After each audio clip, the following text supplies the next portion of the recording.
El puente vertiginoso.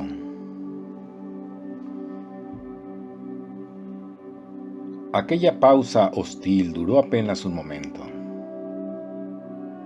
Supongo que tanto nosotros como los selenitas reflexionamos rápidamente. Mi impresión más clara fue que no teníamos dónde apoyar las espaldas y que estábamos expuestos a que nos rodearan y nos mataran. La abrumadora insensatez de nuestra presencia allí pesaba sobre mí como un negro enorme reproche. ¿Por qué me había embarcado en una expedición tan loca, tan opuesta a todo razonamiento humano?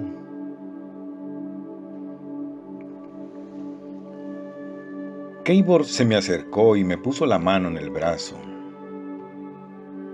Su cara pálida, aterrada, parecía el rostro de un cadáver en aquella luz azul.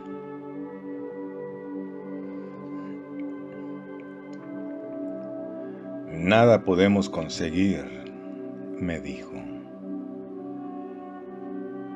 Me he equivocado. No entienden. Tenemos que ir a donde quieran llevarnos. Yo le miré, y luego miré a los nuevos selenitas que acudían a ayudar a sus camaradas. Si estuviera libre de las manos, dije, de nada serviría, observó él, jadeante. No. Vamos. Se dio vuelta y echó a andar en la dirección que nos habían señalado. Yo le seguí, procurando adoptar la expresión de una persona tan subyugada cuanto es posible, y palpando las cadenas que me sujetaban por las muñecas. La sangre me hervía. Nada más observé de la caverna, aunque parecía que invertíamos mucho tiempo en cruzarla. O si noté algo, lo olvidé en el acto. Mis pensamientos se concentraban, según creo, en mis cadenas y en los selenitas, y particularmente en los que tenían en la cabeza un yelmo y en las manos una lanza. Al principio anduvieron paralelamente con nosotros y a una distancia respetuosa. Pero luego se les unieron otros 3, y entonces se acercaron más, hasta encontrarse al alcance del brazo.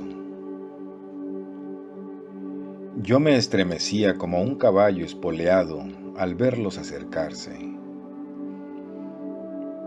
El más chico y gordo iba al principio a nuestro flanco derecho, pero después se colocó otra vez delante.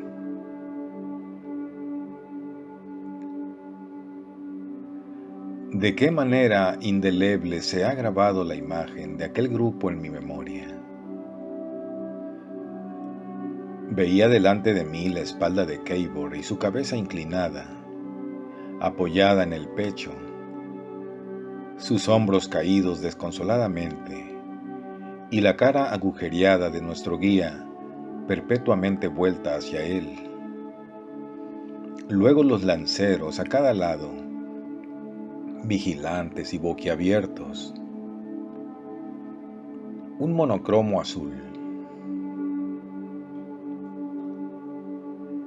Y al fin y al cabo recuerdo otra cosa fuera de las puramente personales, que de repente se nos apareció una especie de canal a través del suelo de la caverna, corriendo a lo largo del camino de roca que seguíamos.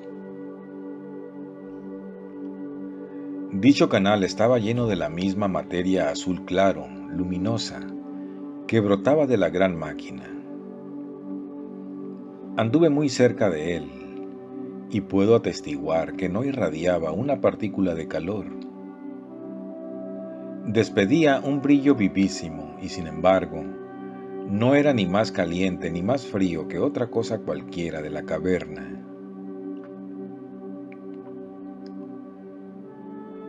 Clank, clank, clank. Pasamos exactamente por debajo de los retumbantes brazos de otra vasta máquina, y así llegamos por fin a un ancho túnel en el que podíamos oír hasta el ruido de nuestros pies descalzos y que, salvo el hilo de luz azul que llegaba de la derecha, carecía de toda iluminación. Las sombras formaban gigantescas caricaturas de nuestras formas y de los selenitas en el muro irregular y en el techo del túnel. De rato en rato, trozos de cristal sobresaliente de las paredes chispeaban como brillantes. El túnel se ensanchaba. Aquí y allá se convertía en una caverna de estalactitas, o de sus paredes surgían ramas que se perdían en la oscuridad.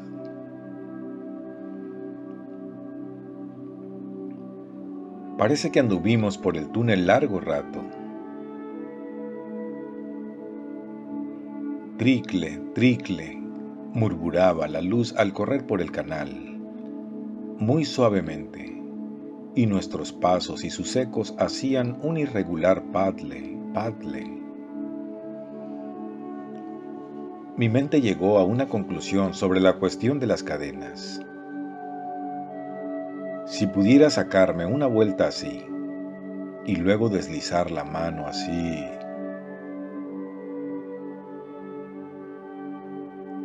Pero si me resolvía a hacerlo, poco a poco, ¿me verían los selenitas sacar la mano de la vuelta aflojada? Y si lo veían, ¿qué harían? Bedford, dijo Keibor. Esto va hacia abajo. Va hacia abajo sin cesar. Su observación me hizo salir de mi sombría preocupación.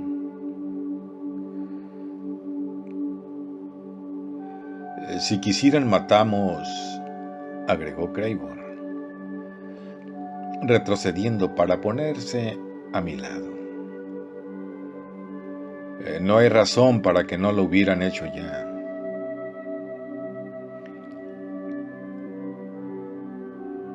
No, asentí. Es cierto. Lo que sucede es que no nos entienden, prosiguió Keibor. Creen que somos simplemente unos animales extraños, quizás una especie salvaje de ganado. Solo cuando nos hayan observado mejor, empezarán a comprender que tenemos entendimiento.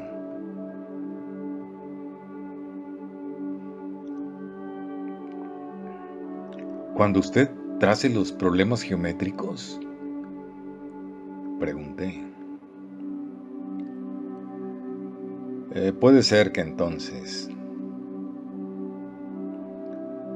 Anduvimos en silencio durante un rato. Oiga usted, dijo de repente Keibor. Estos deben ser selenitas de clase inferior.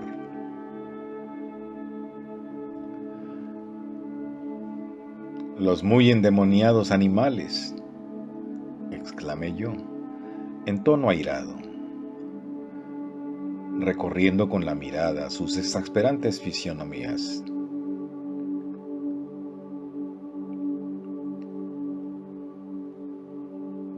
Si soportamos lo que nos hagan, tenemos que soportarlo, interrumpí. Puede haber otros menos estúpidos. Este es apenas el límite exterior de su mando. Mundo que debe ir abajo y abajo, por cavernas, pasadizos, túneles, hasta llegar por fin al mar, a cientos de millas en el interior. Sus palabras me hicieron pensar en la milla o algo así de roca y túnel que teníamos ya sobre nuestras cabezas.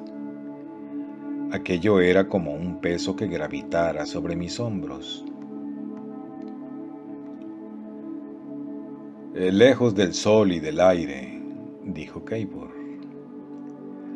Hasta en una mina de media milla de profundidad, la atmósfera es irrespirable. Pero aquí no lo es, cualquiera que sea la causa. Probablemente no se trata de otra cosa que de ventilación.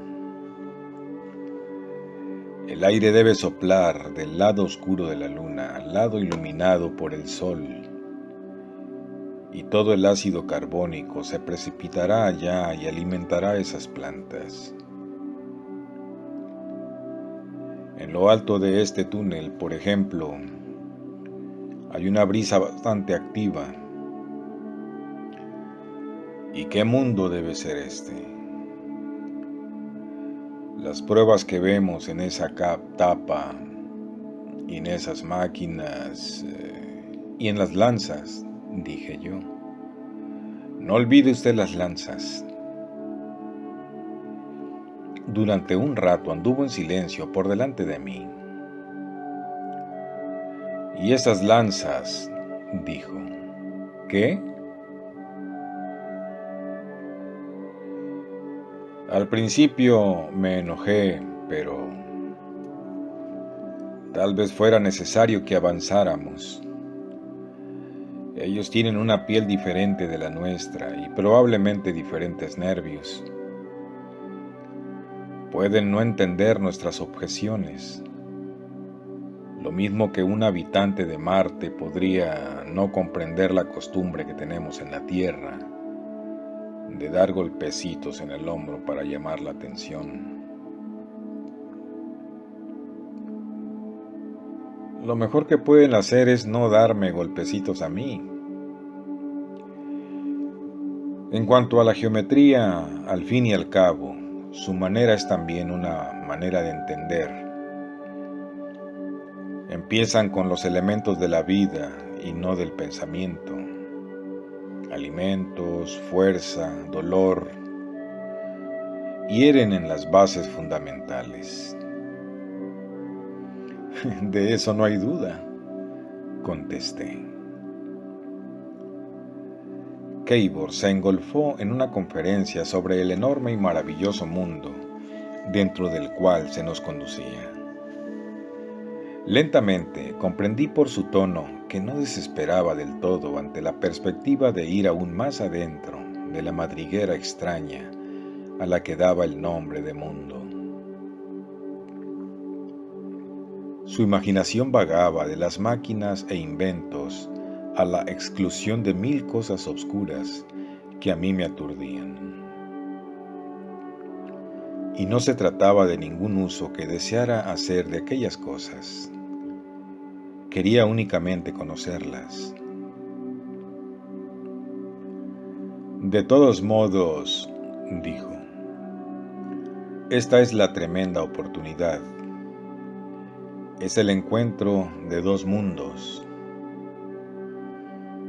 ¿Qué vamos a ver? Piense usted en lo que habrá allí abajo.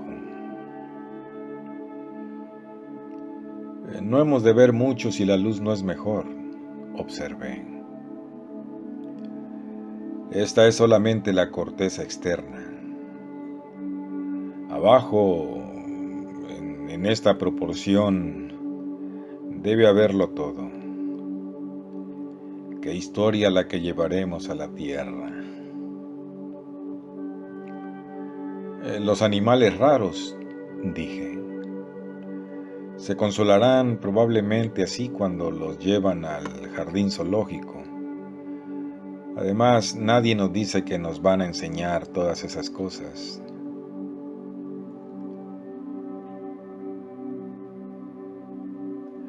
Cuando comprendan que poseemos un entendimiento racional, querrán saber lo que hay en la tierra. Aun cuando no se inspiren en sentimientos de generosidad, nos enseñarán para aprender a su vez. ¿Y qué cosas deben saber?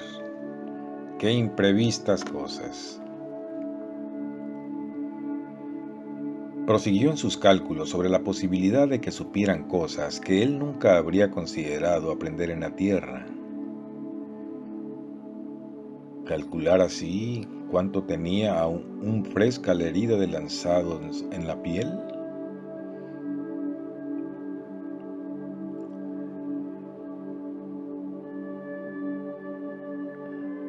He olvidado mucho de lo que dijo, porque me llamó la atención el hecho de que el túnel fuera ensanchándose cada vez más.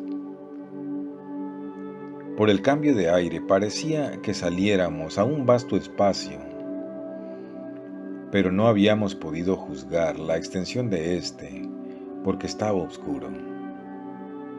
Nuestro arroyuelo de luz corría en un tortuoso hilo y se perdía más adelante.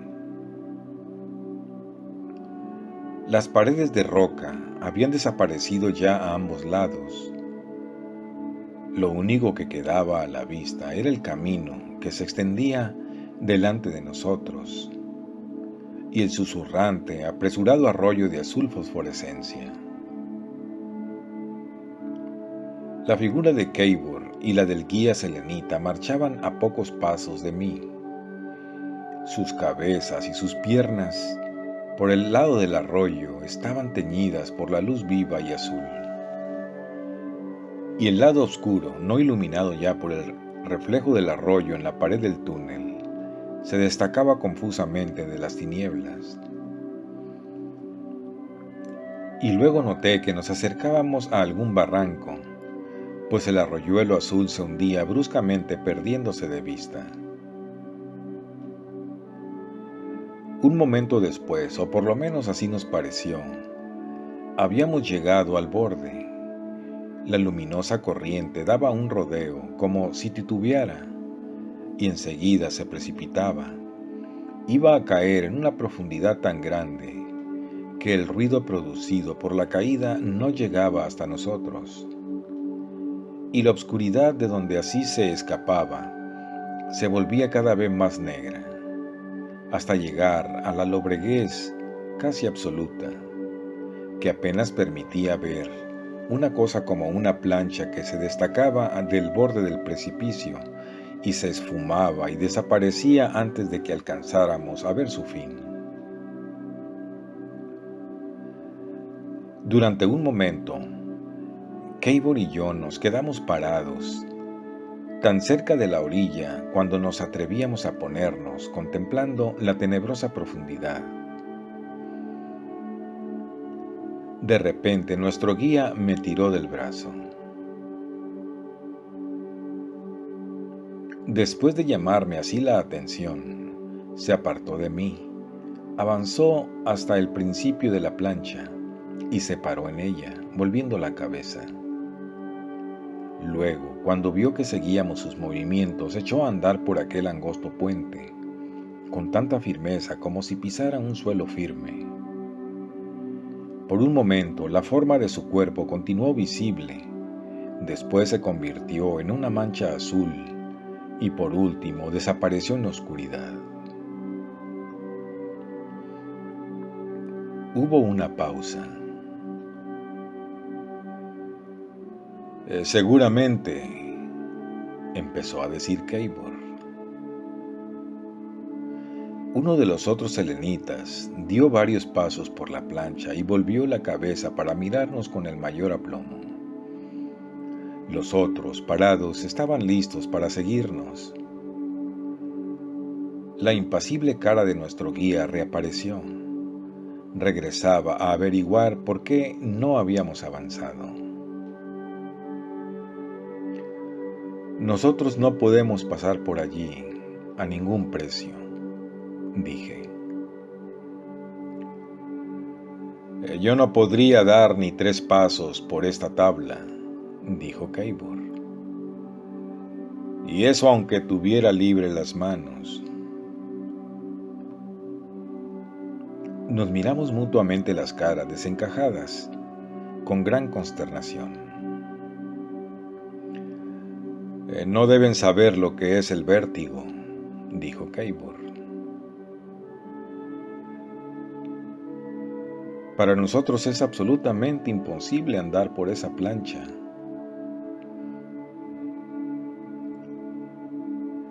No creo que ellos vean de la misma manera que nosotros. He estado observándolos. Quién sabe si siquiera se dan cuenta de que para nosotros estas son tinieblas completas. ¿Cómo podríamos hacérselo entender? No sé cómo, pero tenemos que hacérselo entender.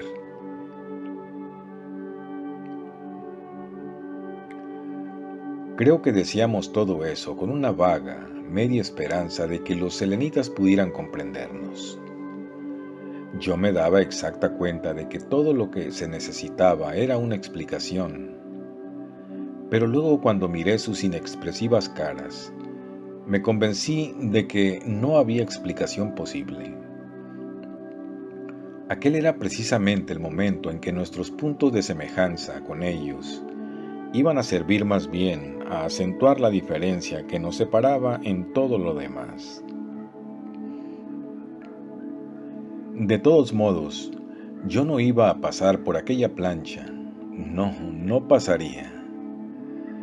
Rápidamente deshice mi mano afuera de la cadena que había ido aflojando en el camino y extendí el brazo en la dirección opuesta. Yo era el que más cerca estaba del puente, y cuando me vieron hacerlo, 2 de los selenitas me empujaron y me tiraron con suavidad hacia el puente. Yo agité la cabeza violentamente. No voy, dije. Inútil. Ustedes no entienden. Otro selenita acudió a empujarme. Entre los 3 me forzaron a avanzar un paso. Miren, exclamé. Quédense quietos. Para ustedes será cosa muy fácil. Di un salto girando hacia atrás y prorrumpí en maldiciones, pues uno de los selenitas armados me había punzado en la espalda con su lanza. De una sacudida liberté mis manos de los pequeños tentáculos que las retenían y me encaré con el lancero. ¡Maldito diablo!, grité. Ya les había prevenido que tuvieran cuidado. ¿De qué palo o piedra crees que estoy hecho para que me metas en el cuerpo esa punta? Si vuelves a tocarme... Por toda respuesta, el individuo me pinchó otra vez. Oí la voz de Keibor con tono de alarma y de súplica. Creo que aún entonces pensaba en transacciones con aquellos animales, pero la picazón del segundo aguijonazo pareció despertar alguna dormida reserva de energía dentro de mi ser. Instantáneamente se quebró un eslabón de la cadena que me rodeaba el otro puño, y con él se rompieron todas las consideraciones que nos habían mantenido sumisos entre las manos de los señores selenitas. Durante aquel segundo, por lo menos, estuve loco de miedo y de ira al mismo tiempo. No reflexioné en las consecuencias y empujé la mano hacia adelante, en línea recta a la cara del lancero. La cadena pendía de mi muñeca. Entonces sobrevino una de las estupendas sorpresas de que el mundo lunar está lleno. Mi mano encadenada pareció pasar de parte a parte a través de aquel cuerpo. El selenita se aplastó como un huevo. Aquello fue como golpear en un merengue de superficie dura y líquido por dentro. La mano se hundió sin hallar tropiezo, y el flojo cuerpo fue por el aire hasta unas 12 yardas más allá, a caer con un sordo flac. Yo me quedé asombrado, y Río acababa de creer que algo viviente pudiera ser tan fofo. Durante un instante casi me pareció que todo era un sueño. Pero luego recuperé la conciencia de las cosas reales o inminentes.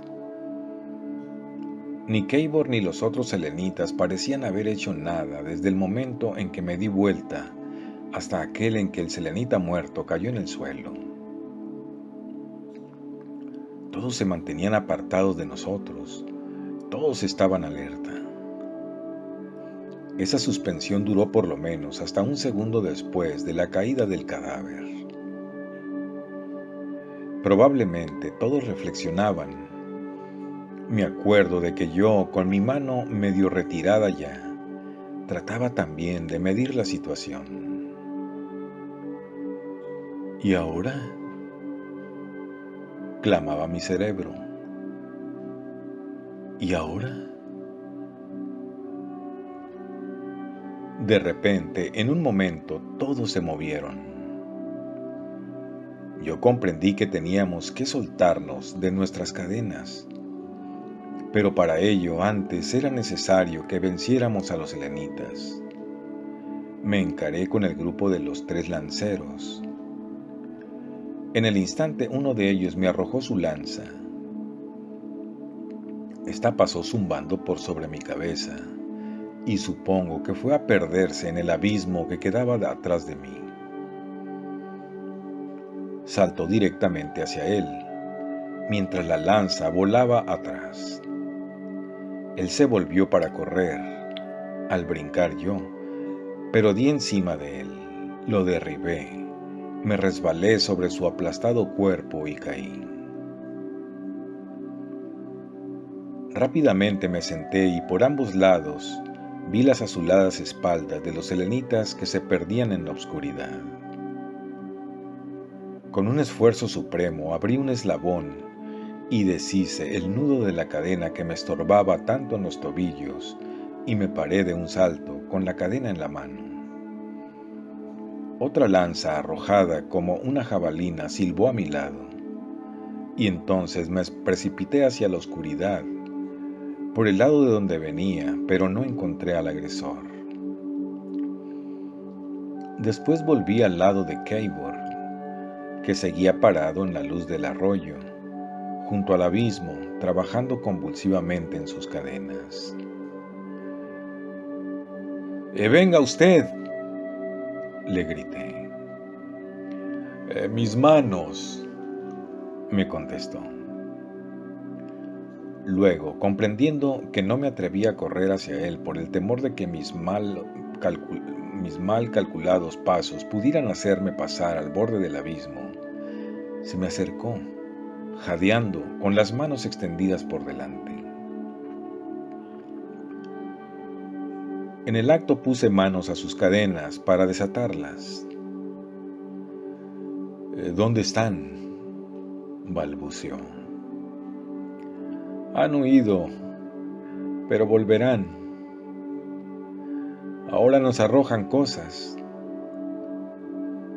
¿Por qué lado nos iremos?». «Por la luz. A ese túnel». «¿Eh?». «Sí», dije yo, y acabé de soltarle las manos.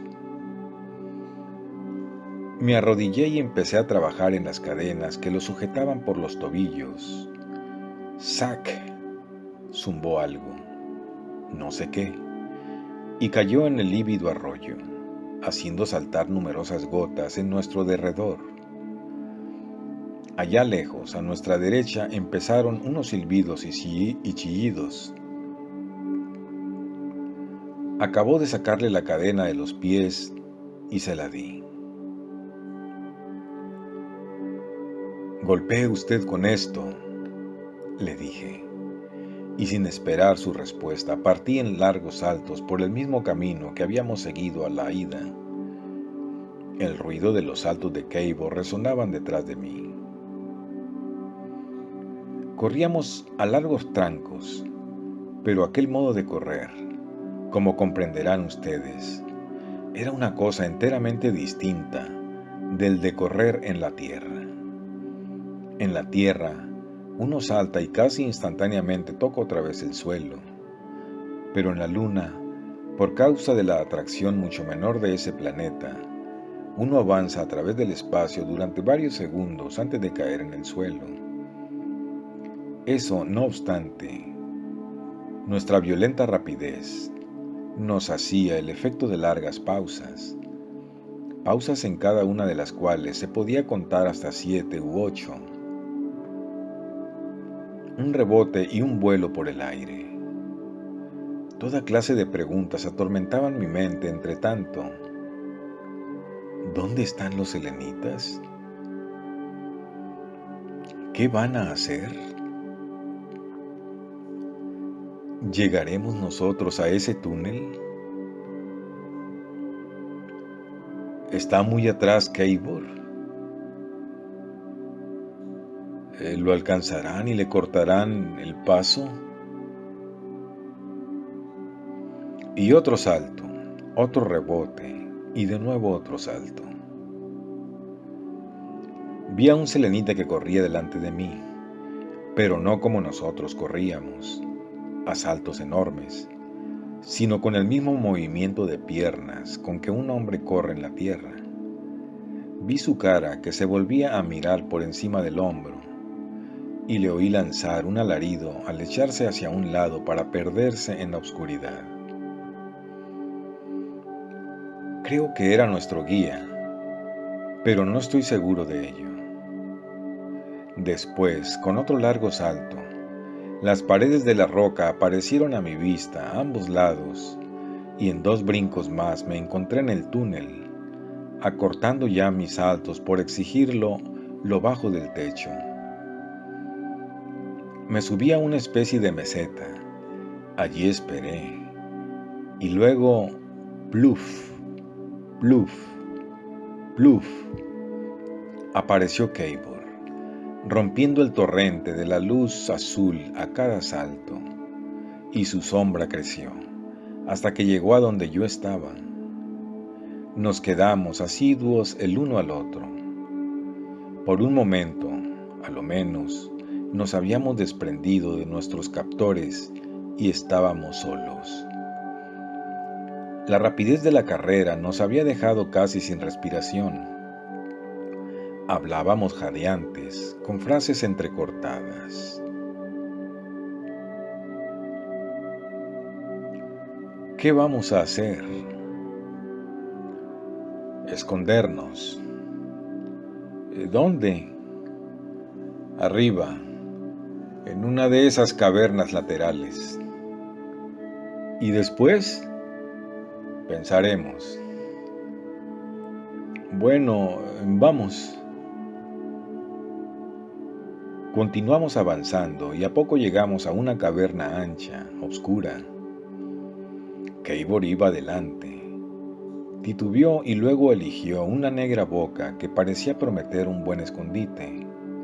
Se dirigió a ella, pero luego volvió la cabeza. «Está en tinieblas», dijo.